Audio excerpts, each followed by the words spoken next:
Vamos a ir a ese capítulo 13. Seguramente tendréis tantas ganas como yo de que acabe ya Hebreos, de que empecemos una serie nueva, pero ya sabéis que yo creo que la Biblia, y lo dice la Biblia, que hay que enseñarla palabra por palabra, versículo por versículo, para no saltarse ningún precepto y ninguna cosa que Dios quiere. Qué triste sería que llegaras al cielo y Dios te pidiera cuentas de algo y tú dijeras: es que nunca lo vi en la Biblia, es que nunca lo había leído, es que nunca nadie me dijo que yo tenía que hacer esto. Y por eso es que pongo énfasis en estudiar la palabra despacio en algunos casos, pero verbo ad verbum, como dicen en latín, palabra por palabra, para ver el consejo de Dios y para entender lo que Dios quiere en nuestra Biblia, o quiere de nuestra vida. En ese capítulo 13, la semana pasada estuvimos hablando sobre sacrificios. Ya no estamos en el sistema judío, ya no hay que ir y ofrecer un animal, ya no hay que derramar la sangre de un animal y presentarla como un sacrificio, pero se sigue exigiendo, Dios sigue esperando de nosotros sacrificios, y sacrificios que le agraden. Y yo dije 3 requisitos para que una cosa fuera un sacrificio. Primero, pérdida. Segundo, algo valioso, a que cuando tu mujer o cuando tú sacas la basura, tu mujer no se desgarra el corazón porque ha perdido la basura. Porque algo que no valoras, que te da igual perderlo.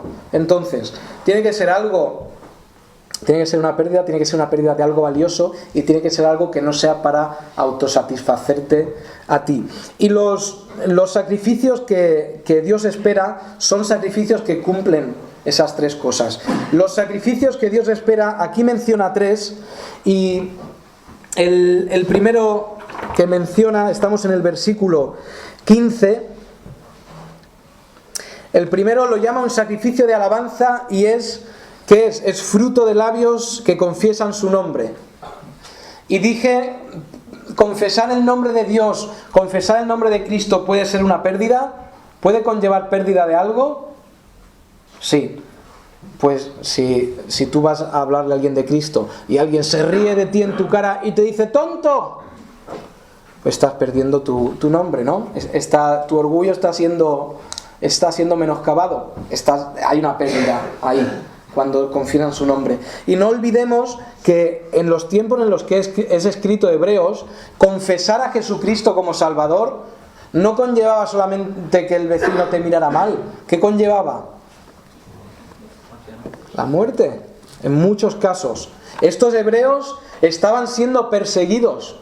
Estos hebreos a los cuales se dirige la carta estaban siendo perseguidos, en algunos casos por los romanos que gobernaban el imperio romano en aquel momento, y en otros casos estaban siendo perseguidos por los mismos judíos que querían permanecer en la ley hebrea, en la ley de Moisés. Estaban siendo perseguidos por todos lados. Confesar el nombre de Cristo conllevaba mucha pérdida en ese día. Si hoy confiesas el nombre de Cristo y simplemente quedas como un tonto, estás perdiendo muy poco. Una pérdida, pero es una pérdida que, comparado con lo que ellos estaban jugándose, que era la vida, es muy pequeña. El segundo sacrificio que menciona es hacer bien. Y volvemos a tener las mismas cosas, las mismas 3 cosas para que un sacrificio. Y nos dice la palabra de Dios que hagamos bien a todos, y mayormente a los que nos caen bien, ¿no? Y mayormente a los de la familia de la fe. Porque la naturaleza del cristiano es la naturaleza del que quiere y desea el bien del prójimo. Amar al prójimo, como Dios nos ordenó, no significa, lo he dicho antes, no significa que tú tengas sentimientos hacia tu prójimo, que veas a tu prójimo y quieras abrazarlo en amor. Es la decisión de amar, y la decisión de amar es la decisión de que a la otra persona le pase algo bueno.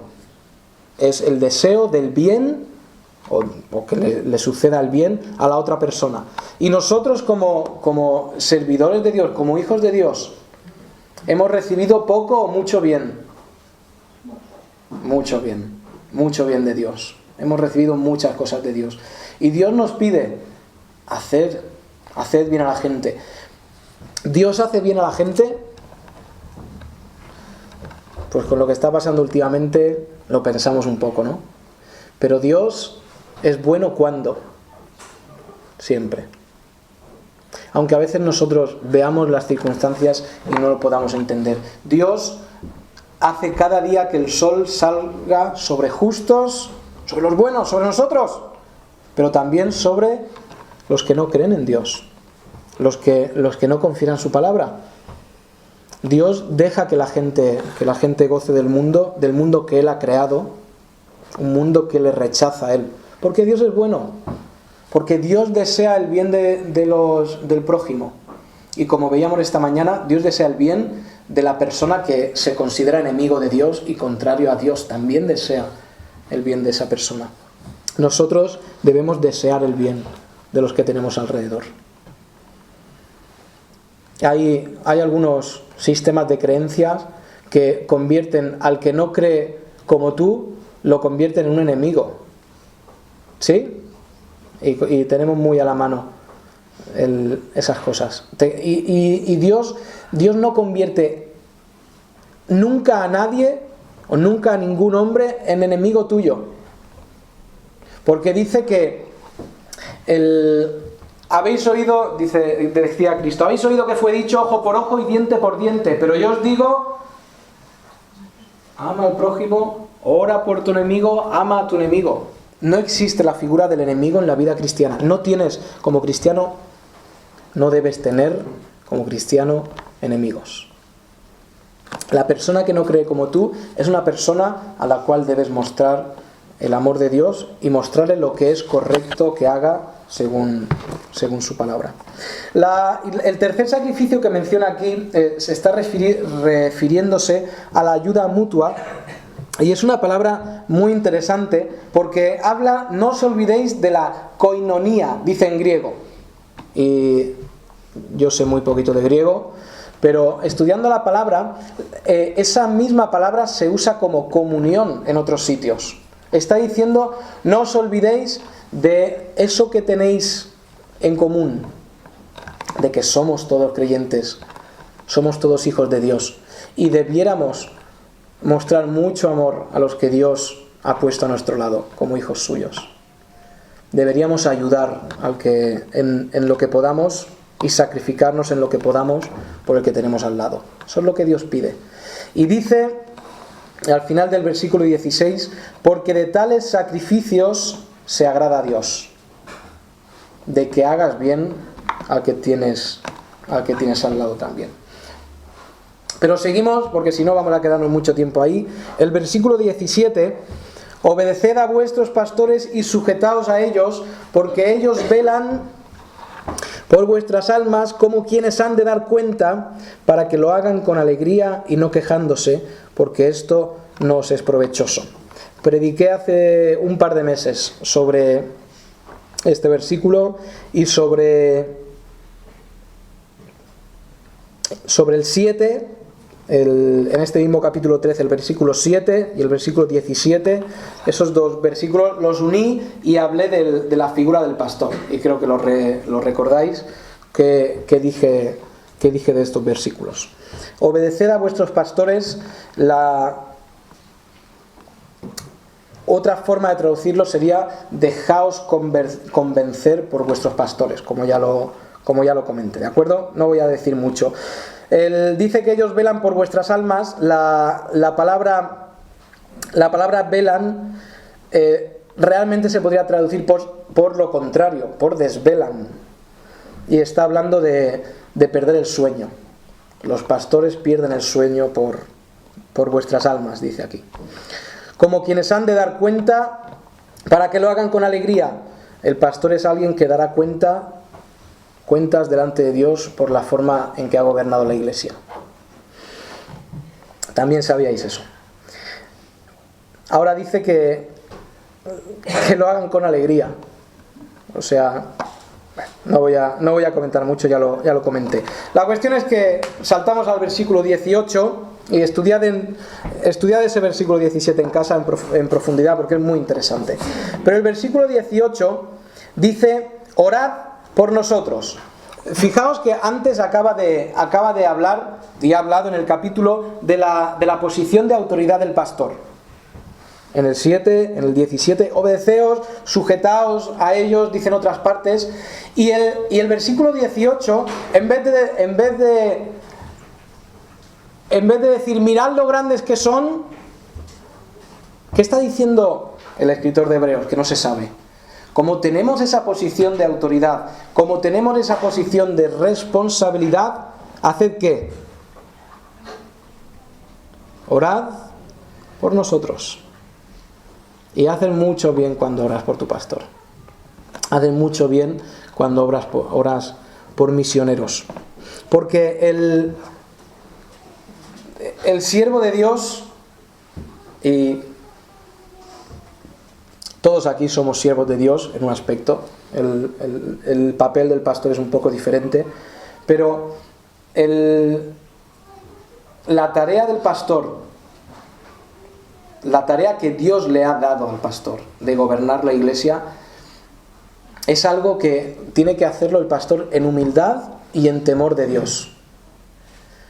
Si el pastor de una iglesia no pide oración, si el pastor de una iglesia no se da cuenta que necesita la oración para hacer bien sus obligaciones, es o porque le parece sencillo el trabajo, o porque cree que es suficiente grande como para hacerlo. Cosas las cuales dos son incorrectas, tanto la primera como la segunda.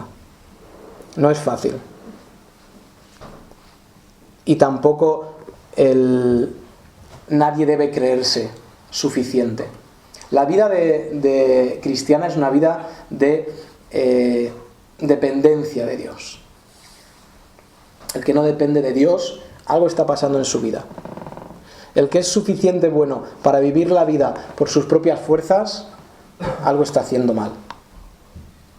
Porque la dependencia es totalmente necesaria, no solamente en la vida del creyente, sino en la vida también del pastor. Sabemos que Pablo siempre estaba pidiendo oración, ¿verdad? No voy a decir en todas sus cartas, porque no lo podría asegurar, pero en la mayoría de sus cartas Pablo dice: orad por mí. Ahora lo está diciendo Pablo, el gran Pablo, la herramienta Pablo, que hizo tan grandes cosas, y está pidiendo oración. ¿Cuánto no necesitaremos nosotros? Sigue diciendo este versículo 18, y es bastante interesante este versículo. Dice: orad por nosotros, cosa muy necesaria, como he comentado, que se ore por los siervos de Dios, pues confiamos que tenemos buena conciencia, deseando conducirnos bien en todo. Qué interesante tema este de la conciencia, y me puse a investigarlo, y dice tanto la Biblia sobre la conciencia, dice muchísimo. La Biblia habla sobre una conciencia limpia, una conciencia débil, habla sobre una conciencia cauterizada, o sea, que no siente nada, insensible, habla sobre una conciencia fuerte, y es muy digno de hacer un estudio.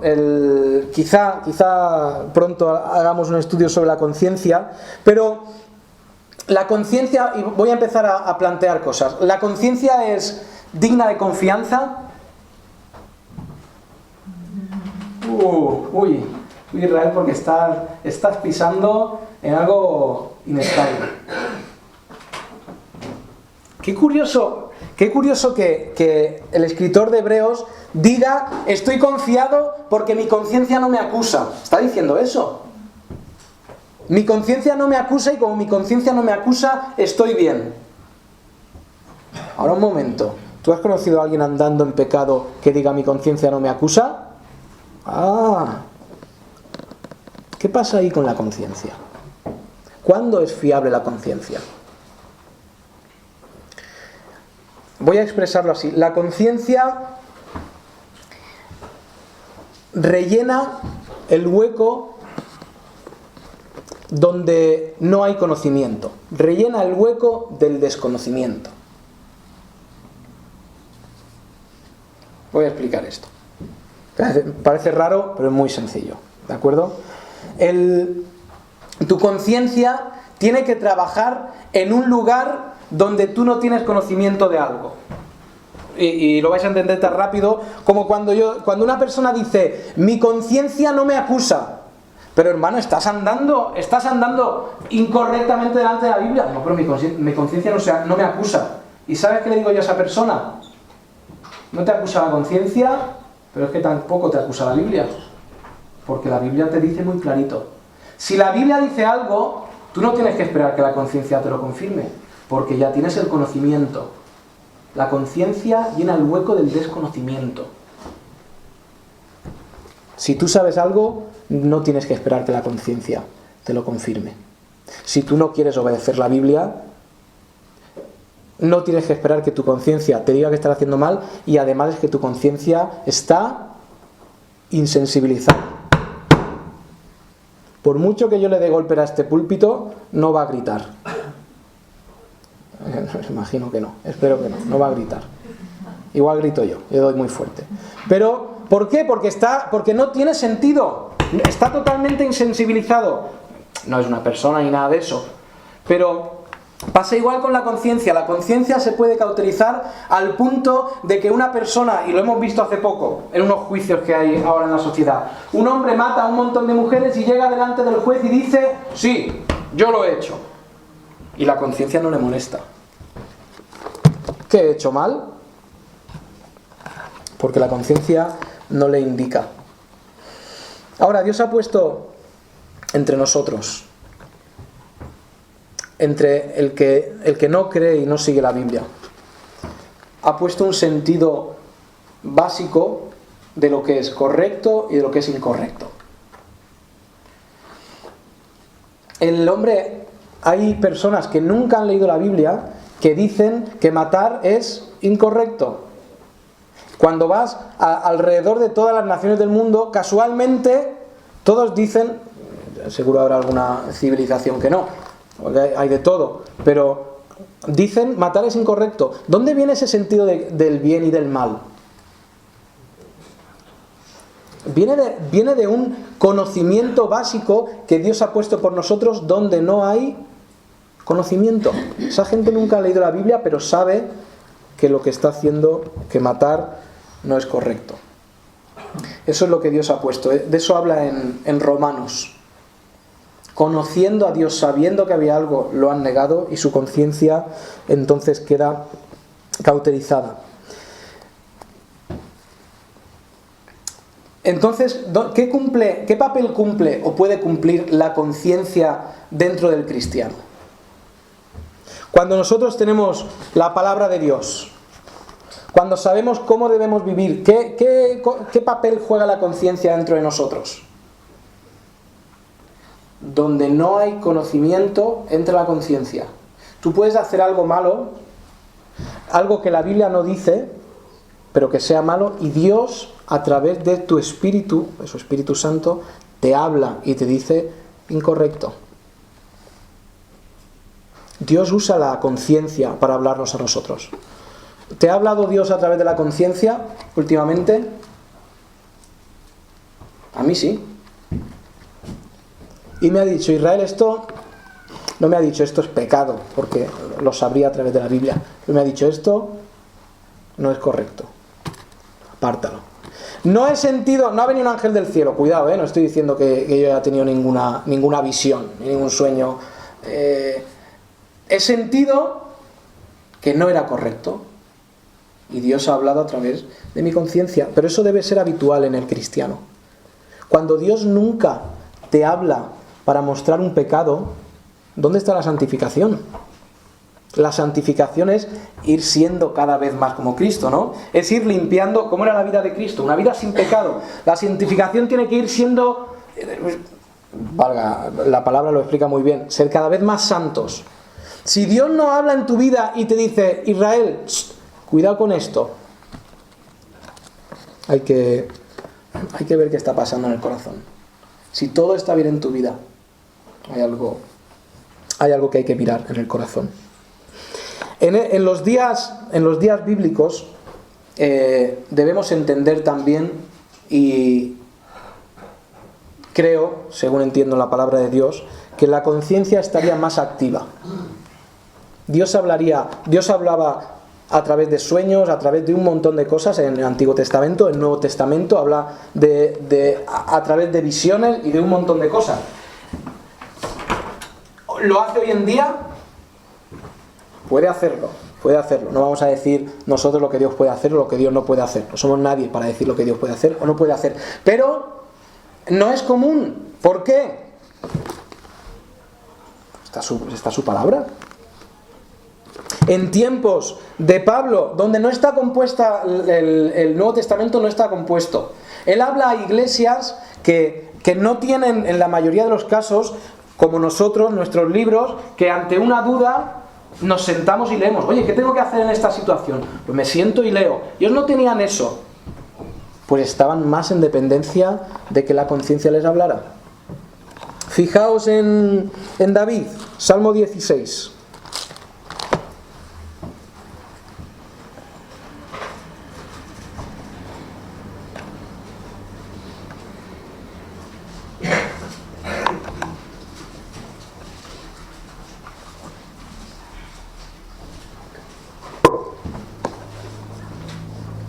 En el Salmo 16, versículo 7, muy conocido versículo, dice: bendeciré a Jehová que me aconseja, aún en las noches me enseña mi conciencia.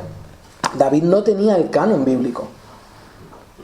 Y segunda cosa, fijaos que en Hebreos dice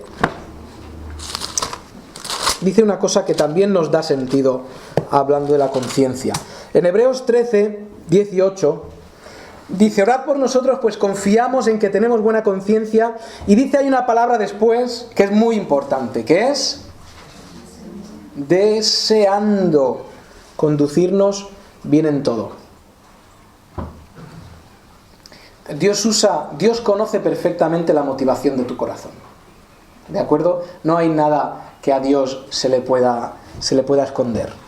Tú puedes esconder cosas de las personas, puedes esconder cosas de tus padres, puedes esconder cosas de tu mujer, pero a Dios no. Y no solamente Dios ve todo lo que haces, sino que Dios conoce tus motivaciones. ¿Cuándo es confiable la conciencia en el cristiano?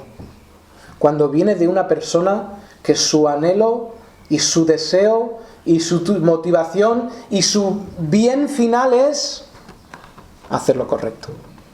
Hemos leído en el Salmo 139 palabras de David también. El mismo David que decía: la conciencia me enseña durante la noche, es el mismo que dice, Salmo 139,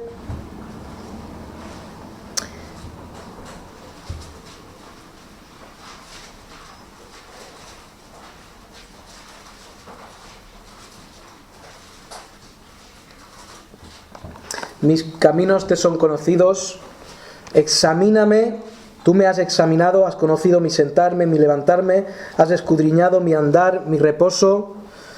Versículo 5, delante y detrás me rodeaste. Versículo 7, ¿a dónde me iré de tu espíritu? ¿A dónde huiré de tu presencia?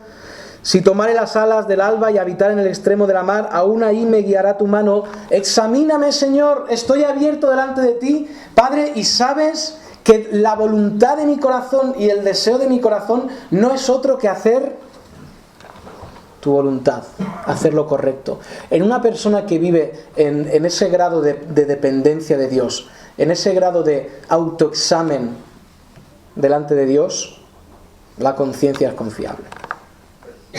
¿Por qué? Porque Dios ve la motivación del corazón, que es querer vivir bien delante de Dios.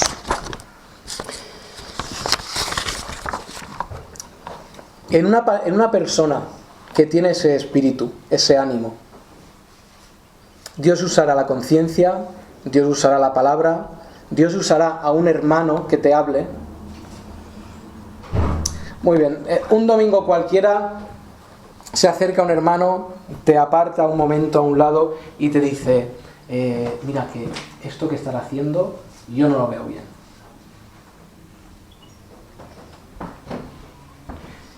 Y empieza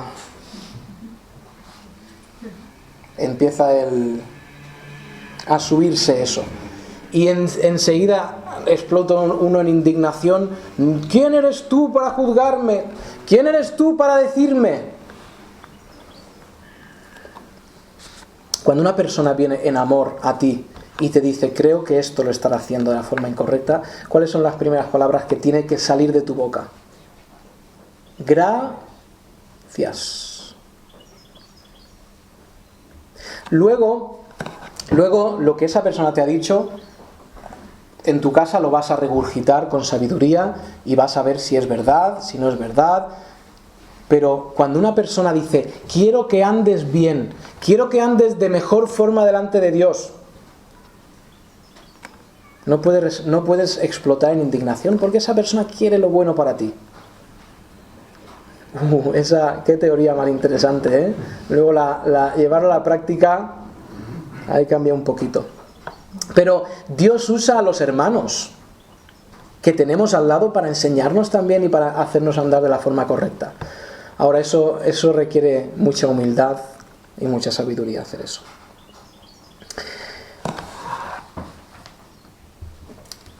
Hablando de la conciencia, me saltó enseguida un versículo y vamos a mirarlo en 1 Corintios 2:16.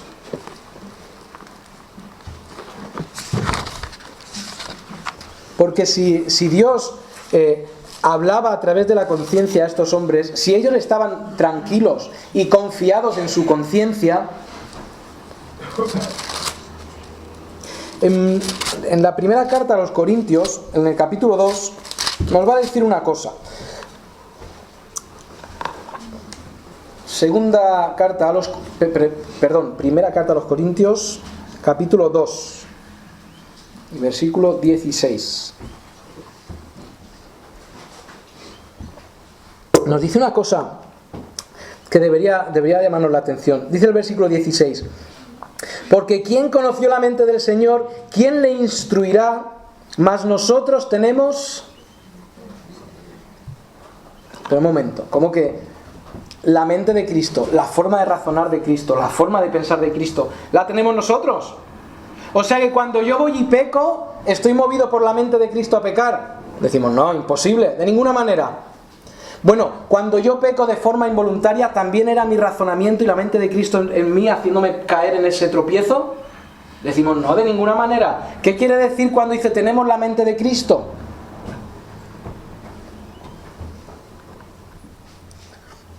La mente es la forma de pensar de una persona. Nosotros tenemos la forma de pensar de Cristo. Tenemos 2000 páginas de la forma de pensar de Cristo. No estaba diciéndole, vosotros tenéis dentro de vosotros la mente de Cristo. Nosotros tenemos el Espíritu Santo que nos ayuda. Pero no puede decir eso por la siguiente razón. ¿A quién le está hablando en 1 Corintios? Le está hablando a unos señores en Corinto que, los veré en el cielo y lo siento, pero eran un desastre. Igual yo soy más desastre que ellos y los veré cara a cara en el cielo, pero no estaban viviendo de la forma correcta. En el principio de esta carta a los Corintios hay un montón de personas que están haciendo grupos en la iglesia y dicen, yo soy de Apolo porque él es un buen maestro. Otros decían, yo soy de Cefas, yo soy de Pedro porque Cristo le dijo que pastoreara las ovejas. Otros decían, los mal espirituales, yo soy de Pablo. Y otros decían, no, yo soy de Cristo. niños siguiendo a hombres en vez de seguir a Cristo, en vez de seguir la enseñanza de Dios. Y después, según vamos viendo en la carta, ¿qué pasa también en la iglesia de Corinto? Pues que había una situación muy fea. Y es que había un incesto, había una fornicación, dice algo tan grave que ni se oye entre los gentiles. ¿Les podía decir vosotros tenéis la mente de Cristo? Eso era todo lo contrario, la mente de Cristo. ¿Dónde tenemos la mente de Cristo? Tenemos la mente de Cristo aquí. ¿Dónde tenían ellos, en Corinto, la mente de Cristo? Pues por las enseñanzas de Pablo. Vuelvo a decir, en Corinto no tenían la revelación completa, no tenían la Biblia. Pero en esta época en Corinto tenían a gente, seguramente, muy probablemente, a gente que había escuchado a Cristo predicar. Y había visto cómo Cristo era con las personas, cómo actuaba, cómo tenía misericordia, cómo era Cristo y cómo interactuaba con el hombre. Romanos 11:34 nos dice la misma frase sobre la mente de Cristo. Y si queréis ir ahí o queréis ir en casa, habla en el mismo sentido. Vosotros tenéis los pensamientos de Cristo, sabéis cómo piensa Dios. Porque Cristo vino y nos dijo cómo pensaba Dios y vimos cómo pensaba Él. Ahora,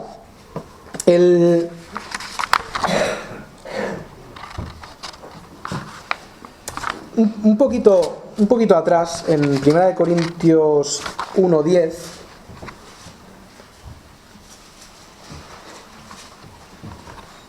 antes de que va a hablar sobre estas divisiones en la iglesia, pero el versículo 10 del capítulo 1 dice: os ruego pues, hermanos, por el nombre de nuestro Señor Jesucristo, que habléis todos una misma cosa y que no haya entre vosotros divisiones, sino que estéis perfectamente unidos en una misma mente y en un mismo parecer. ¿Cómo puede ser que el anciano piense igual que el joven, que les separan 50 años? ¿Cómo puede ser que la mujer piense igual que el hombre? ¿Cómo puede ser que dentro de la iglesia pensemos todos igual? ¿Cómo puede ser que el que es de dinero y de una buena familia piense igual que el que es muy pobre y humilde? ¿Cómo puede ser? Pero si hemos sido educados de diferente manera, nos han enseñado nuestros padres diferentes cosas, ¿cómo vamos a pensar igual?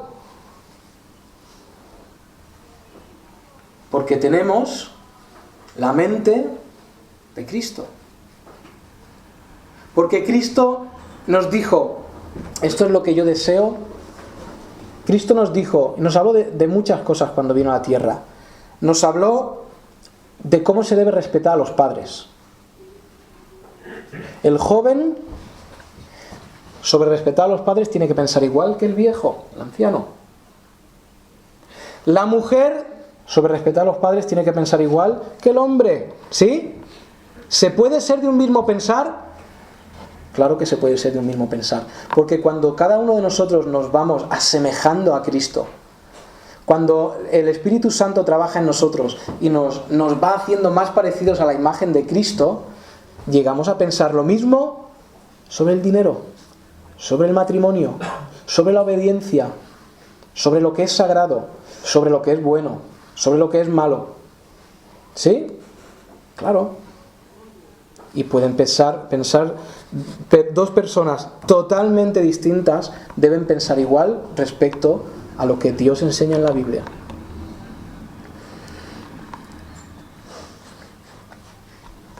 Desde luego no van a pensar nunca 100% igual, porque dentro de la Biblia también hay Dios daba opción a margen en cómo pensar en algunos temas. Pero cuando cuando 50 personas piensan igual, ¿dónde están las peleas? ¿Dónde están los pleitos? ¿Dónde están las disensiones? Pues no existen. Nosotros no somos un grupo de fans. Tú vas a un partido de fútbol, ¿de acuerdo? Un partido de baloncesto, un partido de hockey, un partido de lo que tú quieras. Y tu equipo está perdiendo y faltan 2 minutos. Y en esos 2 minutos tu equipo remonta y mete 2 goles. Y va ganando. Y tú saltas y te abrazas al de al lado, que no lo conoces. Y, ¡oh, viva lo que sea! Y te abrazas a él, ¿por qué? Porque hay un nexo de unión muy fuerte que en ese momento es que tu equipo ha marcado. Que tenéis en común que queréis que el equipo gane y la alegría de que el equipo gane. Pero cuando se divide esa multitud que tenían en común el color de un equipo, cada uno va a su casa y piensa de una forma. Pero en la iglesia no es así. En la iglesia no nos une un sentimiento, nos une Cristo. Nos une el deseo de ser como Cristo, el deseo de pensar como Cristo.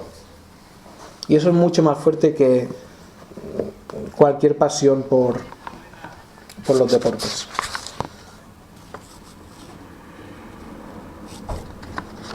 Vamos a dejarlo aquí, porque tenemos ahora la cena del Señor. Y termino releyendo otra vez esos versículos. Así que ofrezcamos siempre a Dios por medio de Él sacrificio de alabanza, es decir, fruto de labios que confiesan su nombre. Y de hacer bien y de la ayuda mutua no os olvidéis, porque de tales sacrificios se agrada a Dios. Obedeced a vuestros pastores y sujetaos a ellos, porque ellos velan por vuestras almas, como quienes han de dar cuenta, para que lo hagan con alegría y no quejándose, porque esto no os es provechoso. Orad por nosotros, pues confiamos en que tenemos buena conciencia, deseando conducirnos bien en todo. Padre eterno, Señor, necesitamos conocer más de tu palabra para saber cómo son tus pensamientos, qué es lo que tú llamas bueno, qué es lo que tú llamas malo. Señor, danos más de tu Espíritu Santo. Concédenos, Señor, que todos sintamos de una misma forma, pensemos todos de una forma bíblica, para que haya paz entre nosotros, para que no hayan estos pleitos y estas peleas que destruyen tu cuerpo en vez de edificarlo. Gracias en el nombre de Cristo. Amén.